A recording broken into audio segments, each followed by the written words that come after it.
I want that old stomp, clap, that old church feel. And I want to bring like that vibe of that church, into the, and the whole thing is, the whole album is built on that vibe of like, there's fire and brimstone. There's everything you go through in a Sunday morning worship service. If you've ever been to a Sunday in the South worship service, you're going to convince you you're a horrible human at some point. You're going to hell.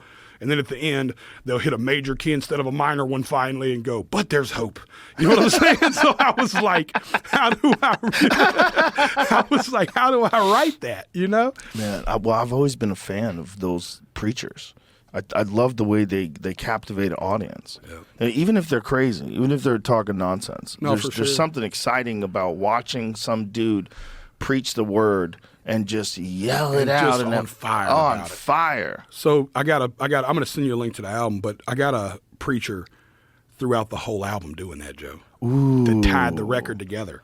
Oh, so wow. you ran, like, the album starts with this dude, like, and by the grace of God we were saved, and it just drops the first song. Wow. It's probably the most fun I've ever had writing an album, because it's the first time I've sat down in a long time and wrote an album, instead of just writing a bunch of songs and then picking an album. I'm going to get, like, all the way real.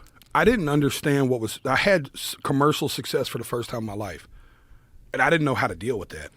So you do what everybody does in that moment. I'm sure you may or may not have been there in your career early where you chase it then. You're like, oh my God, hold on, I can be. Yeah. And I realized that the songs wasn't sounding like Jelly Roll no more.